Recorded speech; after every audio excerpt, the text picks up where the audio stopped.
Well, hello there and welcome to episode 27 of my self-employment vlog. Thank you for checking by, and I hope if you're a regular to the series that you've enjoyed it so far. So what's been happening this week? Well, it's been quite a quiet and uneventful week. For those of you who watched my last episode, you may have noticed that I was a little bit flat and lacking in energy. I do feel better this week. It's still a little bit of a struggle in places, and you know, my anxiety is still there just a little bit, but I just feel that I need to kind of keep focused, keep myself on track and make sure that I keep busy, and that tends to be good for me. So piano teaching has been going well. I'm enjoying it. I have now sort of like a 50-50 split between my online piano teaching and my face-to-face. I've also got some new pupils at the moment, which is fantastic, and it's great to sort of be working with them and seeing how they're doing. I've been working a little bit on the Nature of Solitude II after a break from it for a couple of weeks, and the release date is scheduled for the 13th of September, which is my birthday, and I'm a little bit apprehensive. The music is really developing and coming on, but I'm just amazed at how fast time is going at the moment. And this month, you know, August we're almost approaching the sort of the halfway point, and I am just a little bit concerned about hitting that target. So whilst I want to get it released on the 13th of September, just stay tuned because I may have to announce a slight pushback on that if I need to. Also this week I've been working on the Mike Oldfield book, the On Track series from Sonic Bond Publishing. We're in the kind of final stages now. I'm just doing sort of a final proofread of things, and everything is kind of being laid out now, ready for the printing process. And you know, it's really exciting. I got the sort of the PDF of it to go through and check, which I'm currently doing now, and you know, to sort of see it in that almost finished state is really exciting. So you know, I'm hoping that people will enjoy the book. You know, I'm not a writer as such, but I'm hoping that people will enjoy, you know, reading about Mike Oldfield and his albums. I know a lot of fans will be very familiar with his music, but you know, I hope they will find something that is, you know, worthwhile, and they can read it as they are listening to the music and just kind of have another perspective on it. So fingers crossed that will be out by the end of August, so really not long now. So I'm very excited.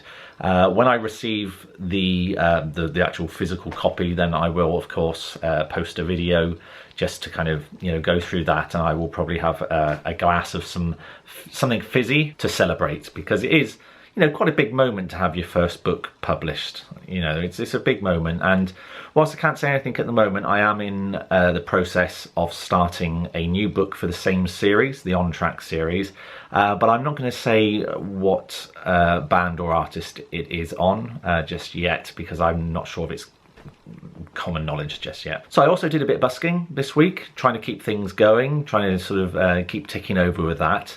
I suppose I've felt a little bit fatigued lately with busking, and I think what people don't understand is that it is quite physical work. You know, you have to pack all your things up, you go out to your location and play and pack down, and then you go back home, and it's quite tough. And sometimes you get a day where, you know, you've got perfect conditions for busking, but you just kind of don't feel it. You're feeling maybe a bit lethargic, and it's a bit of an effort to push yourself to go out and do it. But I've always said that, you know, what I'm doing is so much better than what I was doing, you know, as a school teacher. I'm so much happier doing what I'm doing. And yeah, there's times when I just think, oh, I don't want to have to pack everything up and go out, and you know, it can be hard. But I know I've got a good job, and you know, I do enjoy it. So I always make sure that I push myself to go out, and I went out this week to Newport, and it was a grey, windy day. It was just and I didn't really want to go out, and I thought, well, I need to go out, and I've got to do it. You know, I'll go out and do, you know, an hour and a half or so, and so I pushed myself to do it, and actually I ended up having a really good session. You know, people were really responsive, and it was nice. It was a lovely session. I really enjoyed it.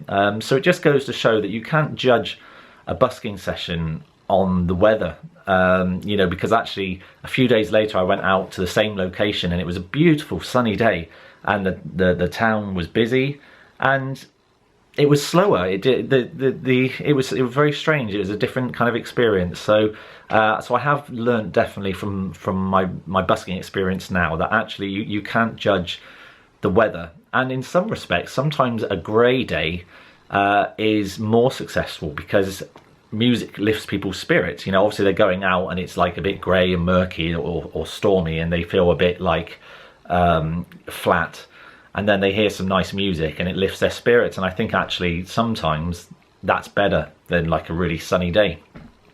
So food for thought. I'll be out busking tomorrow at Stafford. Again, I've got quite a bit of other work that I need to do, and you know, I've been iffing and ahhing about whether I should leave busking for tomorrow and get on with some other work, but I just sort of feel like I really need to keep the momentum going. I need to keep the cash coming in. And yes, it'd be very easy just not to go tomorrow, but I'm going to be, well, as the boss of me, you know, and it makes me sound a bit like a schizophrenic, but I've been kind of hard on myself, and I've sort of said, you will go out and you will do some busking tomorrow. So I will be going out and I will be doing it. So I'll be out for a few hours tomorrow, and then I'll come back and do some more work on the Oldfield book, ready then for me to do some teaching in the evening as well. So yes, you've got to be hard on yourself when you're self-employed, because there's no one else above you to tell you what to do. So if you don't tell yourself what to do, then you're not going to get very far. So that's it for this week. Not much else to report. I'm going to leave you now with a video that my son took of me playing Dance Monkey whilst I was in Newport. So yeah, have a listen. I'm sorry about the end. I think he cut off just at the end, but hopefully, you know, you'll enjoy the arrangement, and you know, gives you a chance to have a listen to me in action. So anyway, take care, and I will see you next time. Bye.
Almost done.